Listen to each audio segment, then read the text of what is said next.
એક ગામમાં એક નાની, ચંચલ બકરી અને એક વિશાળ મોહક વ્હાલો શેરી રહી રહ્યા હતા.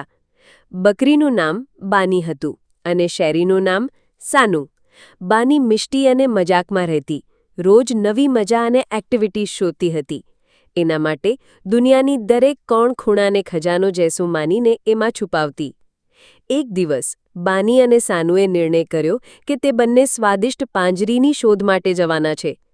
એ શહેરના આદરણીય માર્ગો, બગીચાઓ અને નદી કિનારે ગયા. સાનું મોટું, મક્કમ અને સાવધાન હતો, પરંતુ બાની એમના બીજાઓ માટે કોઈ મજા ન ગમતા પાંજરાને શોધી ન કાઢે. જ્યારે એ ચઢાઈ પર ચડી રહ્યા હતા, બાની એક મીઠો પાંજરો શોધી કાઢ્યો, પરંતુ એ પાંજરો છુપી રહ્યું હતું. સાનુના મક્કા પગના ઊંચા ચઢાવને કારણે એણે પાંજરો સમજીને ટૂંકા સમયમાં ઓળખી લીધું. એ રીતે સાનુ અને બાનીને એકબીજાના જુદા દૃષ્ટિકોણો સાથે કામ કરવાનો મજા સમજાયો. આ કથા ખૂબ સંદેશ આપે છે કે ભલે આપણે અલગ અલગ દૃષ્ટિકોણ ધરાવીએ, પરંતુ એકબીજાની મદદથી સુંદર પરિણામ પ્રાપ્ત કરી શકીએ છીએ.